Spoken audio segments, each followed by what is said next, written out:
Welcome to another episode of Permit Room Film Club. We're gonna do something amazing in today's episode. We're gonna have fun with uh, how I like to study cinema through diagrams. And we're gonna pick a director today. We're gonna pick Quentin Tarantino.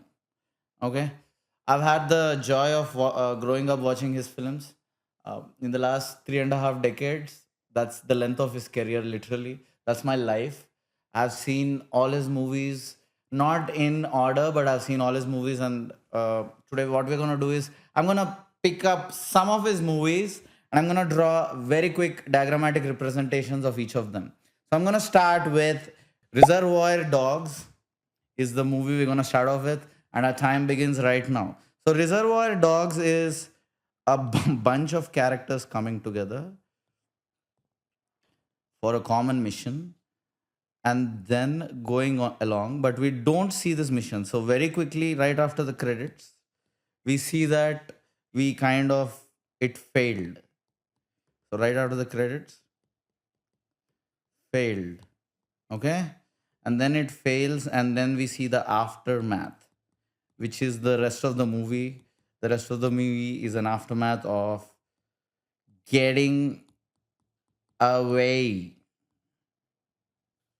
Is that it? No, there's another, which is also there's a thriller there's a mystery at the heart of it. Who is the rat? There's a snitch among them.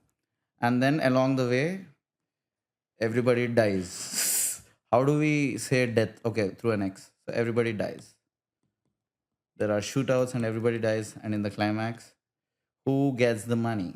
I think Mr. Pink gets the money. Who gets the money drives the plot.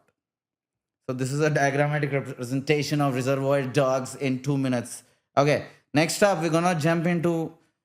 I'll leave that on screen for 20 more seconds as I wonder about my courage to do this live. I'm so embarrassed right now, but I'm gonna go ahead and see how we fare. So this is how I actually kind of simplify stories for myself. So let's get on to the next movie. After Reservoir Dogs, it's Pulp Fiction. Okay. The first thing I think of when I think of Pulp Fiction is the non-linear nature of it. So I'm gonna put several storylines. So this is the several storylines, and then we go from event to event to event to event to event until a climax, where so each of these storylines will have its start, middle, end. So we're gonna call it SME, SME. This is so much fun, and I'm not gonna put it here. The S and M of this could be here, and the E of this could be here. Now here is where there's a slight differentiation. They're gonna be overlaps. So I'll just do the overlaps. If we don't have time, we have to so there is an overlap between these, as we sometimes there are more stories happening. Okay, there's overlaps sometimes between this and this. Okay, so while these overlaps occur, okay, these are overlaps. While these overlaps occur, what's also going to happen is there'll be a lot of death along the way. If you see this X mark is a common element. I don't know. I'm not really keeping track of these events, but roughly this is the diagrammatic representation of Pulp Fiction in 2 minutes, I think, give or take a few seconds. I reserve the right to go over my time limit by a few seconds, please. So that's the diagrammatic representation of Pulp Fiction. Next, go. Then we'll go to Death Proof. Okay. Death Proof. No, no, we gotta go to Kill Bill. But before that, let's just do Death Proof because it came to my mind. It's not in the right chronological order. But Death Proof was a movie in which it's a very unique structure that the same event happens twice, but it's not a time loop movie. It's like a kind of time loop movie in the way that there's first three girls, and then there's a journey they go on, and along the journey they meet a guy, and the three girls, there's this journey where they hang in a bar, and at the end the three girls are killed by this guy. So I'll put three X marks, And that's one half of the movie as I remember it.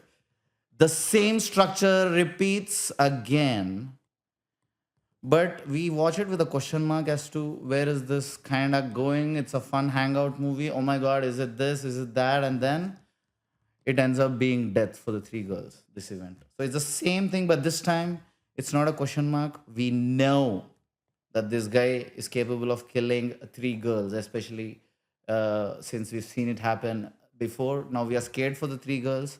But in this, they on the road, hang on the road. But in the end, the three girls, after a thrilling ride, survive. While I think they kind of ended on a freeze frame, but I think the big death is of the villain. So this is the diagrammatic representation of death proof, and then we'll head on to the next movie, which is Kill Bill. I'm gonna like just put Kill Bill Volume 1 and 2 in one diagram so that I save up on some time here since I went on.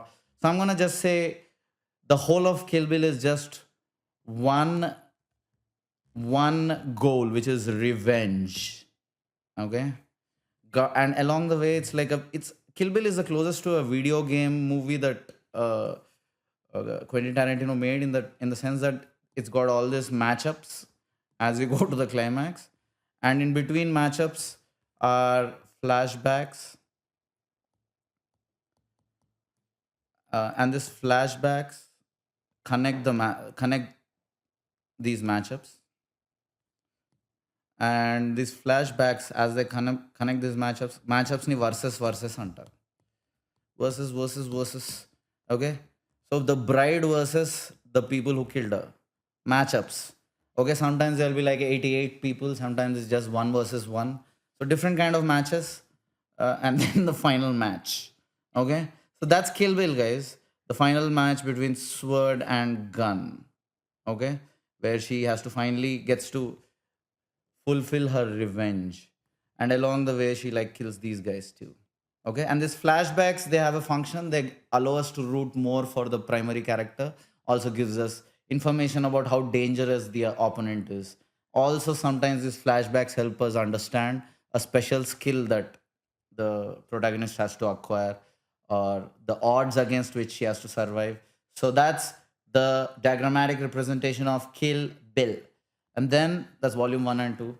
Then I'm gonna head into my personal favorite, which is Inglorious Bastards. Uh, right now, because I this is my favorite Tarantino movie, I'm like, you better do a good job of this. So I'm gonna like make this very simple. So there is a bigger war, which is a bigger war, this versus this. Okay, it's so there's a bigger war at play. While there is this bigger war, which is Germany versus Jews, bigger war. And please, if I'm politically incorrect, please excuse me, but I'm trying to do this in 2 minutes. So Germany versus Jews, and then there's a bunch of Americans, okay, who wanna kill Jews. Sorry, Nazis. Okay, and that is it. Along the way, a lot of shit happens, and then they kill Hitler, and that is why it's my favorite movie. A bunch of stuff happens where, and it's suspenseful stuff, suspenseful stuff. So I'm gonna take one more slide for this because it's my favorite. And in case I take 2 extra minutes, please forgive me. I'm gonna like break my rule, but let's meditate on this for 2 extra minutes. So there's this like bunch of American fugitives who have a lot of crimes on their head. So they're sent here to kill Jews, bunch of hooligans. So they come here and they kill. We learn about them, but really, it's like suspenseful piece after suspenseful piece.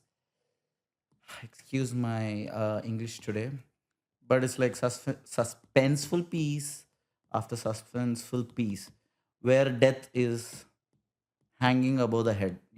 So this suspenseful piece is a little like Kill Bill, except it's group versus group, and we don't know who's gonna die. So these are suspenseful matchups where it's like group versus group, as opposed to individual versus individual, or it's Uma Thurman versus a group, or Thurman versus an opponent. It's group versus group. It's the Americans versus a bunch of Nazis, or people who are like on either side of the allies. So this is what the structure is. Let me just remove the onion skin, and then in the end they kill Hitler. Oof. The moment you put that at the climax, it becomes a classic. How can it not be a classic if you kill Hitler at the end? So it's group versus group, suspense pieces leading up to killing of Hitler. That's Inglorious Bastards. And then we're gonna come to Django Unchained. Okay. Again, this is in terms of uh, the backdrop very similar. There's a larger war, which is slavery versus black people. So it's basically, I'm just going to define it like that: the slavery versus black people. In this overall context, there is, and this is very interesting, the drive is get love back. Okay. So it's a black man, Django, who has to get love back. He's separated before the movie begins. So sometimes the character has to have a wound before the movie begins. He's separated. His heart is broken. So then comes another.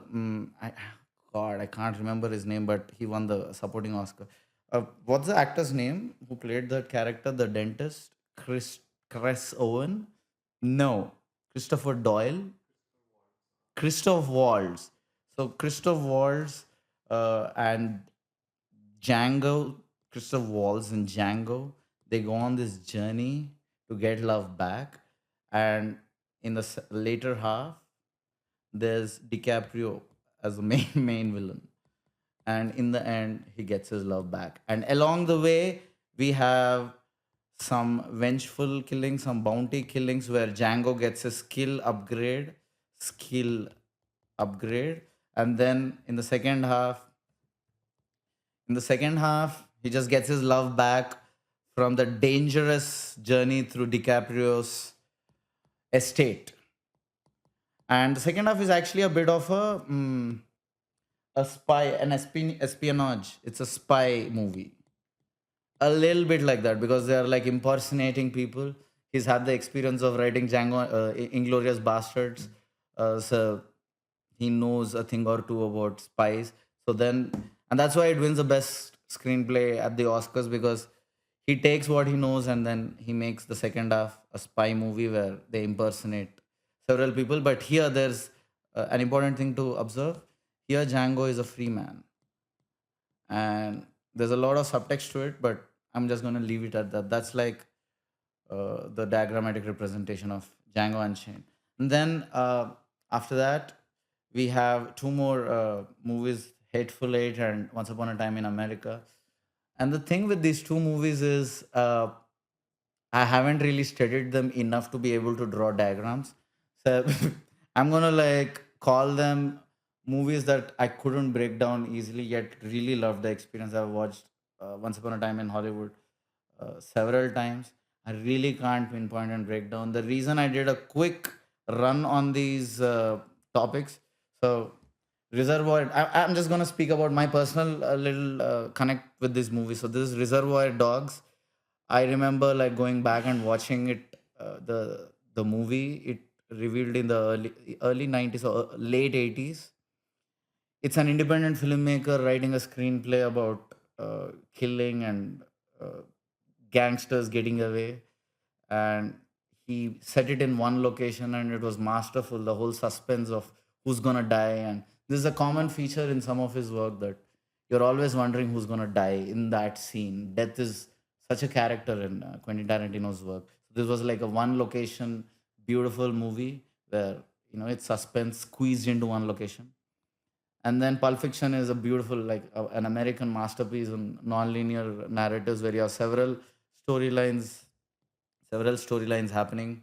with overlaps of start, middle, and end. And really, he wrote it in sequence and then he mixed it up. That's how he says his writing process was. Uh, Crime around crime stories. Pulp Fiction, all the stories are to do with crime.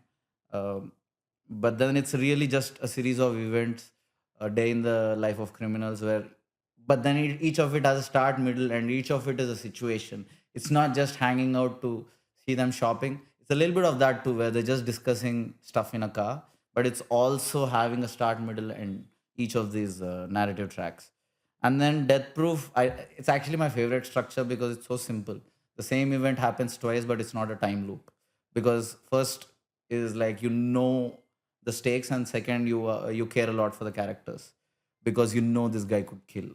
Then we have Kill Bill, where it's again stylistically my favorite Quentin Tarantino movie, where it's one woman's drive for revenge driving two whole parts. It's probably the greatest revenge movie ever made. And uh, one really cool aspect about this that I remember is like she has to get out of a coffin, and there's a whole flashback that comes explaining how she gets the skill to break out of a coffin. So that's what I mean when I say flashbacks tie these matchups together. And sometimes she loses, sometimes she wins, but she doesn't die when she loses. That's the key thing. Right up at the first event that occurs is her dying, but she doesn't die, and from there, this god immunity granted to her that she goes into a coffin and still comes out. So God really wanted to make sure that she gets her revenge. That's the subtext of that movie, as far as I'm concerned. And then there's Inglorious Bastards, which is my favorite movie. I gotta admit, it's one of the best movies I've seen in a theater. I was lucky to watch. I don't fully get it. It's just masterfully done.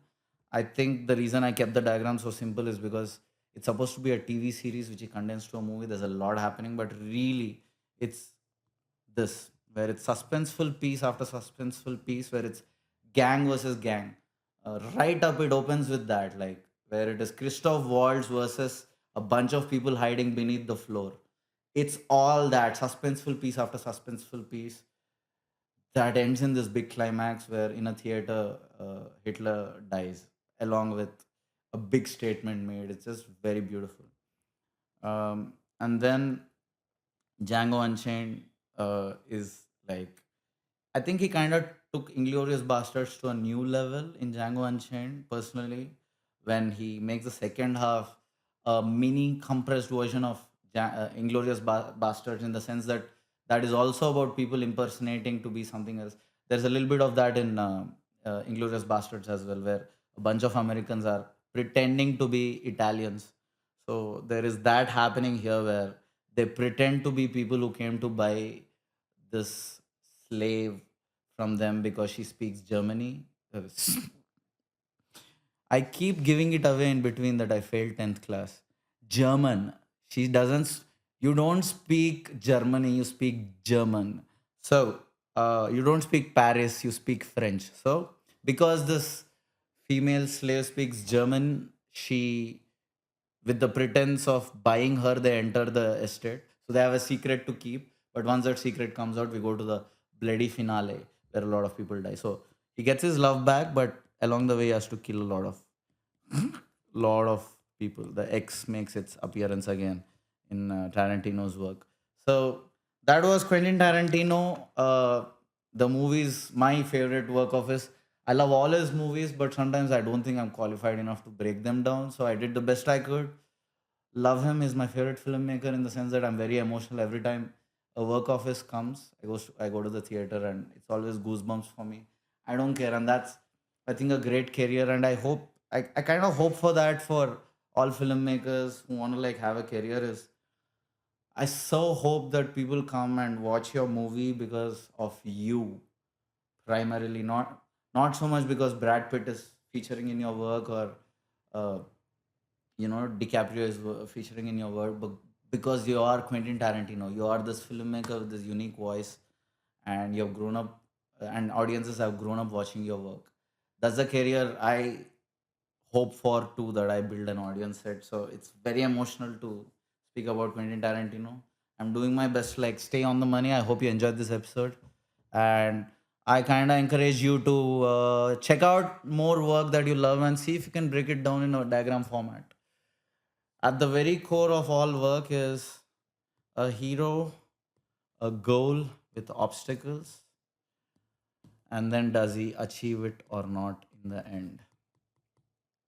Hero, goal, and then obstacles. That is a movie, and that's the episode. You don't have to know how to make a movie. If you truly love cinema with all your heart and with enough passion, you can't help but make a good movie.